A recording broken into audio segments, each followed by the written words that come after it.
Well, hello. Welcome to another episode of the Deserts to Mountaintops podcast.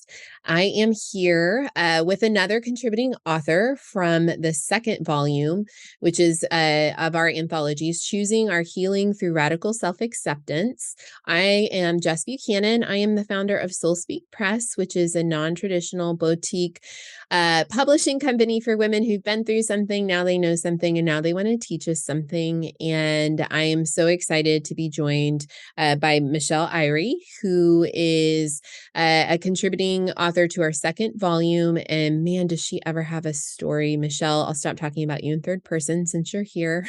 Welcome. Thank you so much for coming on. Thank you. So I'm really excited for you to share your Deserts to Mountaintop journey with our listeners. Why don't you take us back, and I'm privy obviously because I know your story because I've worked on the chapter with you, but why don't you take us back to that desert moment that it all kind of came crashing down on you? Yes, it was like all of a sudden. And it was March 2nd of 2021 at 2 a.m. A lot of twos in there. Mm-hmm. I woke up and I just didn't feel good. I just didn't feel right. And I had never felt like that before. My heart was racing. I felt numb. I felt like there was little shocks going through my body. So I got up. I walked around thinking that was going to help, and it didn't. And had some water. That didn't help. Called a family member, my daughter.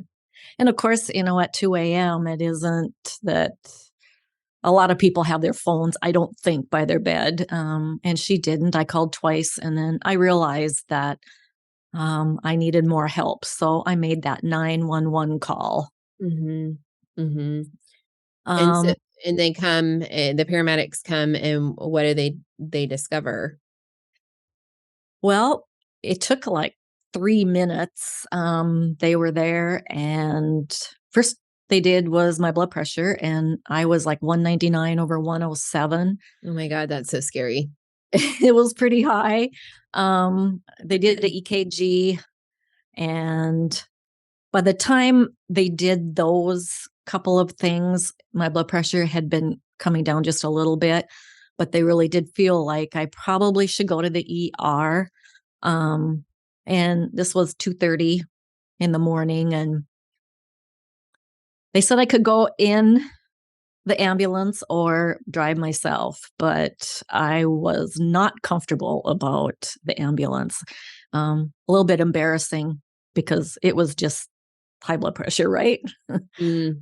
So So you drove yourself to the ER, right? yes, But the yes. ambulance follows you, which I feel like is but kind of cracks me up because I feel like as I've gotten to know you through this writing process, I feel like that's very indicative of like, you're from North Dakota, like, like we just like we're hard, we power through, we get things done. And so so you drive yourself to the hospital, and what do they find out? It was like a 4-hour deal, just like a normal ER visit, I guess. They did all, blood work and urine and Mm-hmm. um, CAT scan and check my head, check my heart, and everything. And at the end, um, the ER doctor said, your blood pressure is a little bit high now, but I bet you just have a bug. Mm-hmm. So he sent me home. Okay. Okay. And so like that starts this journey. You don't know you're in the desert, right? Oh, no. You think you've just got a bug, and then what Yep. what happens? Yep. Well, and I just kept thinking, oh, tomorrow it'll be better. Tomorrow it'll be better. So then I got home, took a shower, woke up at about an hour later. It was really hard to sleep. And it's just like, I still didn't feel really any better. Mhm. So I called my primary care and got in, and there was nothing. They did a lot of blood work, and it was nothing, but sent me home with blood pressure meds. Mhm. And then I actually, that took quite a few times of adjusting to where I could sort of feel normal and not like I was in the clouds. And then,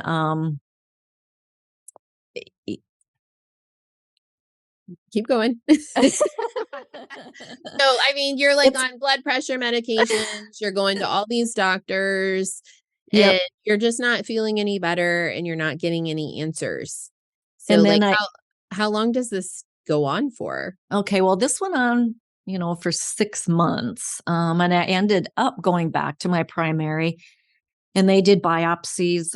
They did ultrasounds, a lot more blood work, an endocrinologist, just to Mhm, make sure, just ruling everything out. And mhm, I was fine, and then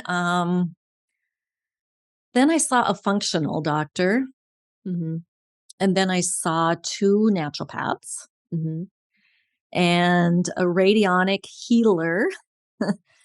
And of course, my What is daughter's it? like, Okay, what's a radionic healer, first of all? Like, that was the really interesting part about working with you is I was, like, learning about all these different modalities that I'd never heard of, and I thought I was pretty well versed in alternative therapies, but I was like, "Okay, so what's a radionic healer?"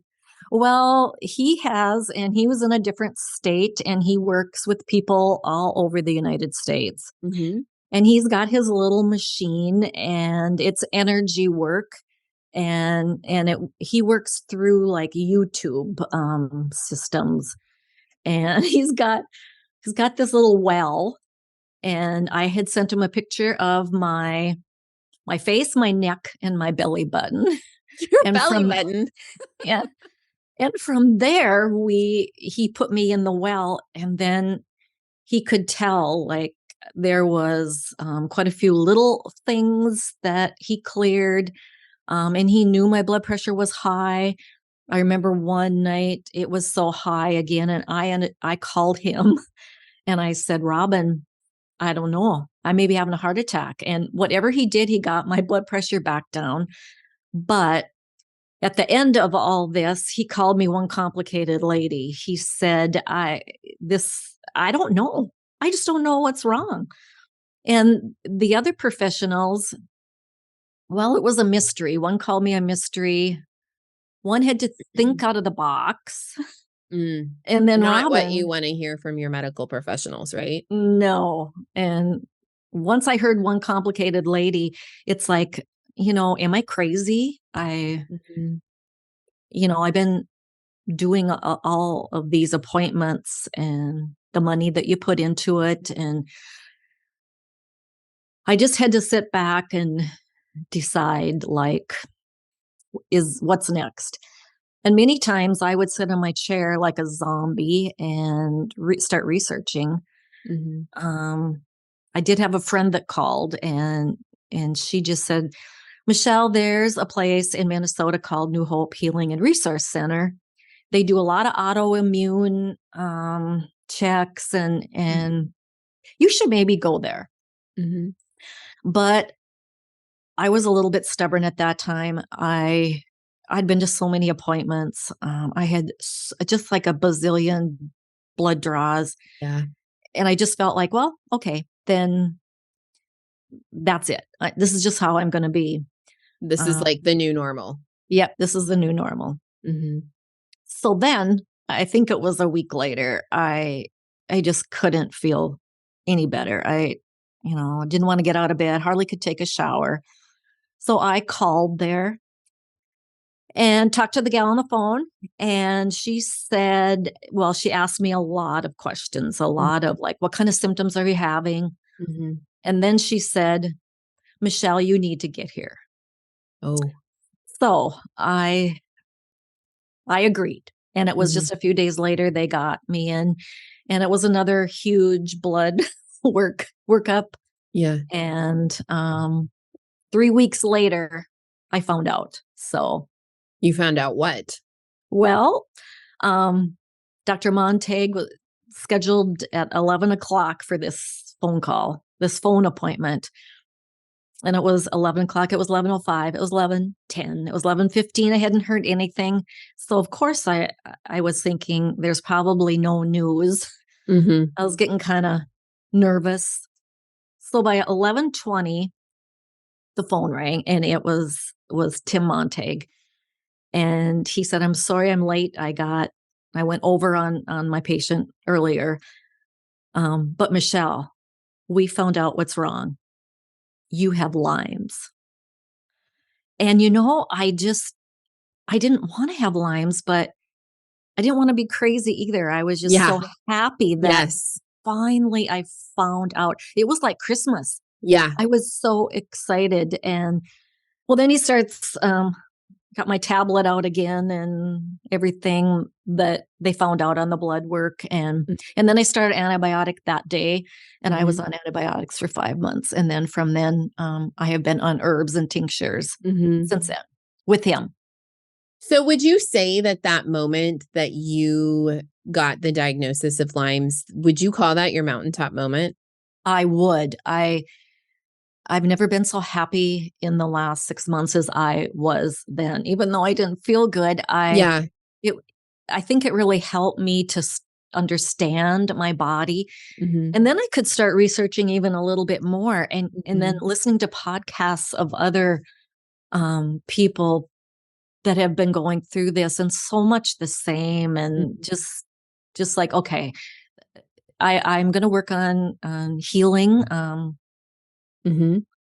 that's what I've been doing. And I tell you, it was just a few months after starting the treatment that when I would start to herx, and herx is when your body is trying to get rid of all that bacteria from the tick. And I'm chronic, so I was full of inflammation. And when I would herx and feel so bad, it felt like it was 2 steps back. And then I would go 1 step forward. And then I didn't like it. I would stress out and think that like there's no way I'm gonna ever feel better again, like all of that downward spiral, right? Yep. But in truth, like that, I think it's an interesting analogy, because this herxing, and we talked about this when you were writing your chapter, like it's this purging. Yep. Right. To clear out what's in your system. Like, and again, I am not a medical professional, so I don't understand the ins and outs of this, but from how you described it. And so when, like, energetically or emotionally, when we're purging, when we're herxing, like, it hurts really, really bad, but it's clearing out all of the toxic stuff, right? So that we can continue to heal. And I think that that is a really interesting component of your story, that you bring through, that healing is painful. It is. Right? It is. And when you don't know for sure if you're really going to get better. I mean, I knew what I had, but I was still having those bad days that would last 3 or 4 days. And then I'd have a couple good days. But I got to the point where I had to retrain my brain, because my brain was telling me, "Oh, you're not going to get better. Just forget it. Just don't even work at healing. Just get rid of all your herbs." I have a toolbox full of I'm sure. everything All that the I things. just haul around with me, because I never know when I'm gonna have my neck hurts and I have to have something for that. But once I started to retrain my brain and realize that this is okay, that I'm doing this, and it's getting rid of everything, so you have to continue. And when I feel like that, I have to drink a lot of water. I have to take a salt bath. I don't like baths. It took me a long time to decide that, okay, you just got to get in the bathtub, because this is what's going to help pull everything out of you, especially when you're herxing. So I've had to learn a lot about myself. And really what ultimately is self-care. Totally. It's not like eating bonbons and watching romantic comedies. Self-care can absolutely be something that you don't necessarily like. It's discipline, and I think you've just like willed this into existence, this diagnosis, and your healing you Right. know, and I find you very inspirational because of what you're doing. So tell me a little bit about the writing process and why you decided to share your story in this way.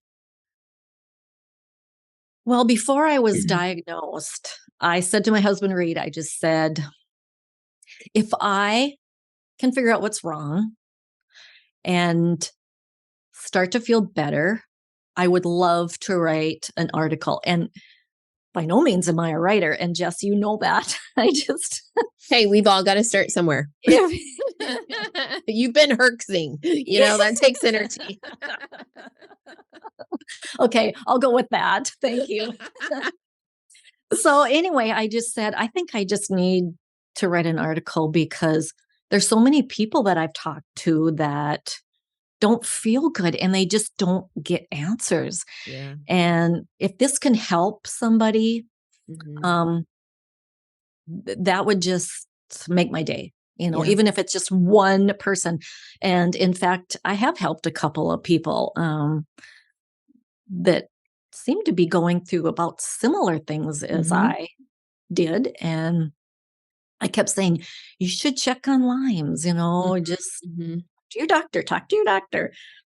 And, you don't really, it isn't that popular. You don't hear people Yeah. talk about Lyme's very often. Mhm. But you really have to persevere, Mhm. with all that Mhm. to get your answers. But getting back to writing, it was another healing that I Mhm. went through. And of course, I waited until the deadline was that we had to have a first draft in. And I had trouble with my laptop. So that was the first thing. And it's like, maybe I'm not supposed to do this. And then I thought I have 30 pages of notes from the time I got sick. So that's no biggie. Mhm. Everything is right here. So it's no biggie. Until I started getting into it. And it's like, this is awful. First of all, it brought me right back to Yeah. the crash, Yeah. Yeah. and and then it was hard because I don't put my grammar together very well, and I Well, don't put my that's why you have coaches. That's what we're here for. and I feel bad for you, Jess. We had to Zoom quite a few times and for this to get completed, and That's what I I'm here just for. think That's my what I'm here story for. is great. So I need to Oh, thank you for that. oh, So I'm so glad. I think it's great too, and I think it's just so important, to do something hard and scary. Like this is not probably things that you're used to doing, writing about yourself, digging deep into the emotional side of things, talking about it openly on a public forum like a podcast. Like these are big, huge, scary things to do. And you just keep getting to mountaintop after mountaintop after mountaintop. And I think it's empowering and really inspiring. And I'm so glad that you decided to be on this journey with us in choosing your healing through radical self-acceptance. So tell us what you're up to now. You were just telling me before we hit record that you've got this like healing business. Tell us about this. okay, yes, we've opened in West Fargo, North Dakota. Mhm. And it's an EES, energy enhancement system. It works with scalar waves and photons, and that's kind of over my head, Mhm. but it's amazing. We have a room that has really comfortable chairs that lean back. There is also 3 beds. Mhm. You can be there overnight. You can be there 4 hours. You can be there 2 hours, and it just depends what you're in there for. Like for me, my first time I went in there, I just had a pain in my heart and I have palpitations constantly. Mhm. The Mhm. next time it was my gut, and my gut is usually upset. The next time I was so brain foggy that I could barely make it to our place, So it's like this is how I like to explain it. It's like I'm an onion and it's all those layers and it's Mhm. starting to work more layers and more layers and more layers. And unfortunately, my onion is big. I got a big onion. Um, and and every practitioner I've been to Uh-huh. has said the same thing. Yeah. You're one My complicated lady, one complicated which is lady. the title of your chapter, by the way. Yeah. Yep. And yeah, our daughter that's So so is there a practitioner that's in there with you, or are you just like hooked up to these machines and the no, photon? No. they're Oh. like computer screens, and there's 24 of them. And ours are up right at the ceiling level. The ceiling is higher than normal, and they're all the way around the room. And then the chairs are around the room. And you go in there, and the best is if you can close your eyes and meditate and really concentrate on your body. Mhm. Um, People go in there for anxiety, cancer. There's just like anything. So You it's like vibrational waves, basically. right, Like it's like right. Joe Dispenza stuff. Are you Yes, familiar with Joe? Yes, yes. yes, Like, exactly. yeah. Oh, okay, okay, okay. Yep, Like the alpha waves and the beta waves and all of that. And yep, then you're tapping into that. yep. That is so cool. Yep, and it's pretty new. The United States has a few of them. That's the first one in North Dakota. I believe Minnesota has one, Uh-huh. possibly two going in. South Dakota doesn't have any. So the Midwest is getting more of them. Okay. All right. I'm I not wonder if sure. DC has one. I I was don't just know. gonna I'm gonna have to go say check that out. It's yes, so yes, cool. I love that idea, actually. I'm gonna be picking your brain offline. yep. Um, okay, so how do people find out more about this place? EES is what you called it? Yes, it's energy enhancement system, and our business is called Light Codes. Light Codes. And you're Yep, in West Fargo. And I'm yep. guessing you have a website. Um, yes, we do. I don't. Well, we could So just they can just Google West yeah, Fargo light codes. n- And I if think so. somebody wants to connect with you like on Instagram, how do they find you?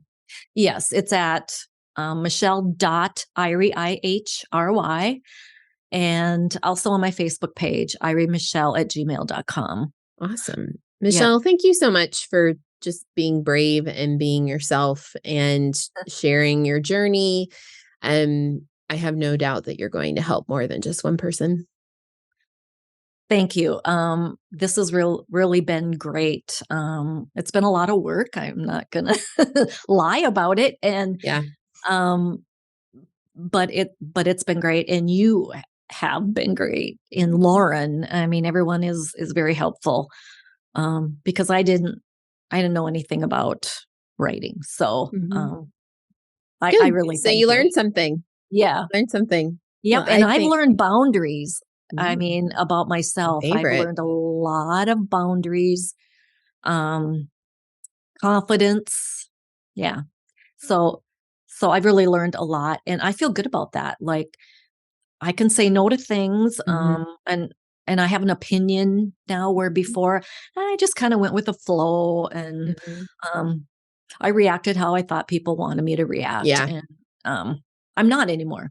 I'm who I am, and if they don't like it, well, that's just how I am. So, I love it. I we couldn't ask for anything more. awesome. Thanks.